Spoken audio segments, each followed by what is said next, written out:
Lutfi. Lutfi maju Lutfi. Lutfi. Lutfi mana Lutfi? Bentar ya.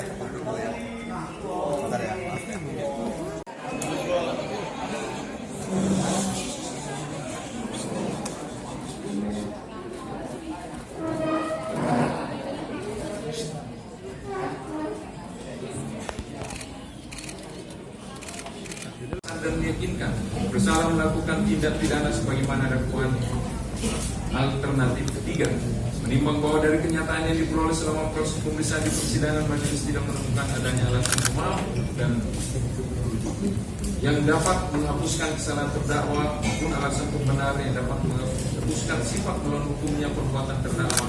Oleh karena itu terdakwa harus dinyatakan bersalah dan berdasarkan pasal 193 ayat 1 KUHP dirinya terdakwa harus jatuh pidana yang setimpal dengan perbuatannya. Menimbang bahwa mengenai pandangan penasihat hukum dalam nota pledoinya akan dipertimbangkan sebagai berikut. Menimbang bahwa setelah mencermati pembelaan terdakwa dan penasihat hukumnya yang pada pokoknya meminta hal yang sama, yaitu terdakwa dinyatakan tidak terbukti bersalah dan dibebaskan dari segala dakwaan dan tuntutan hukum dengan alasan posisi terdakwa pada saat ditangkap berada di depan Polres Jakarta Barat, bukan di tempat aksi demo di gedung DPR RI, karena terdakwa saat itu tidak pulang bersama dengan temannya yang bernama Bembeng. Menimbang bahwa terkait hal tersebut di atas, majelis kembali menegaskan bahwa mengenai hal ini telah dipertimbangkan para uraian di atas, dan apabila penasihat hukum kembali bersikukuh untuk membebaskan terdakwa dengan alasan penangkapan terdakwa di depan Polres Jakarta Barat saat hendak pulang, yang menurut majelis hakim hanya didasarkan pada keterangan terdakwa semata. Permasalahan terdakwa semata-mata diukur berdasarkan perbuatannya sendiri yang dihubungkan dengan aturan, atau tegasnya entah terdakwa ditangkap di mana tidaklah menjadi soal. Yang jelas perbuatan terdakwa telah memenuhi semua rumusan pasal dakwaan. Lantas atas alasan apa terdakwa tiba-tiba dinyatakan tidak terbukti bersalah melakukan tindak pidana jika faktanya perbuatannya tergolong sebagai tindak pidana menurut hukum? Haruskah majelis hakim membebaskan terdakwa hanya karena semata-mata didasarkan keterangan terdakwa sendiri?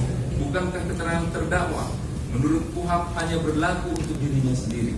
Di sini majelis hakim hanya fokus pada bersalah atau tidaknya terdakwa menurut hukum pidana.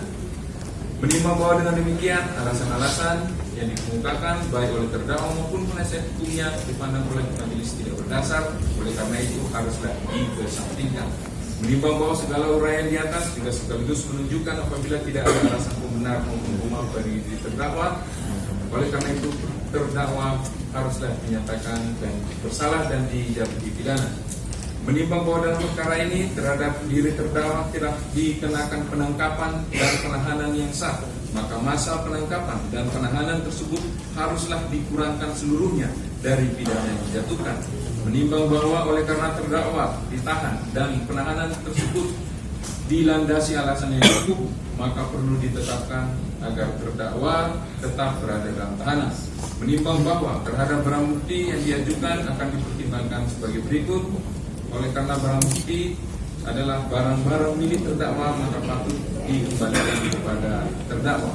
Menimbang bahwa sehubungan dengan hukuman atas diri terdakwa dalam permohonan menyatakan agar dibebaskan dalam hal ini, hukuman yang nantinya akan dijatuhkan oleh majelis dilakukan dengan pertimbangan dari sisi keadilan dan kegunaannya suatu pemidanaan, terutama kegunaan bagi kepentingan pembinaan diri terdakwa tanpa mengabaikan perasaan keadilan masyarakat, sehingga keseimbangan dan ketertiban masyarakat dapat dipelihara. Menimbang bahwa sebelum menjatuhkan hukuman atas diri terdakwa perlu dipertimbangkan terlebih dahulu keadaan-keadaan sebagai berikut. Keadaan berikut menyuarakan aspirasinya yang memang kerap terjadi di tengah masyarakat. Menimbang bahwa terdakwa dijatuhi pidana, maka harusnya dibebani untuk membayar biaya perkara.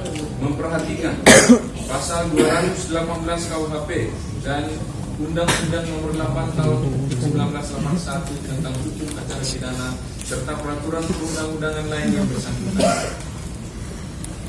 Mengadili menyatakan terdakwa Dede Lutfi Alfiandi alias Dede bin Budi Sulistyo telah terbukti secara sah dan meyakinkan bersalah melakukan tindak pidana dengan sengaja pada waktu orang datang berkerumun tidak segera pergi setelah diperintah 3 kali oleh atau atas nama penguasa yang berwenang.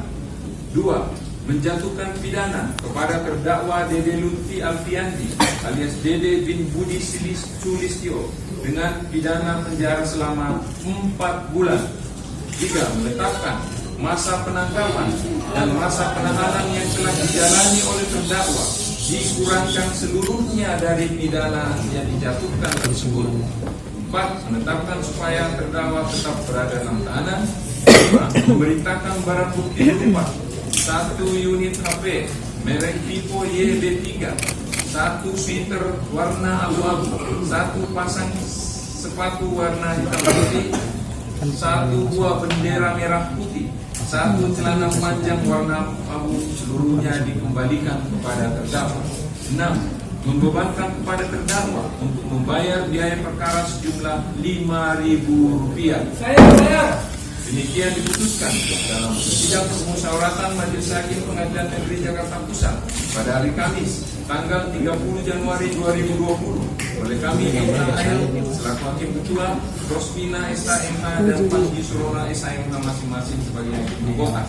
Diucapkan dalam sidang yang terbuka untuk umum pada hari dan tanggal itu juga oleh Hakim Ketua dengan didampingi para Hakim Anggota tersebut dibantu oleh Wari Anjali SH Panitia Pengganti pada Pengadilan Negeri Jakarta Pusat serta dihadiri oleh Andri SSH Jaksa Penuntut Umum dan terdakwa yang didampingi oleh para penasihat hukumnya.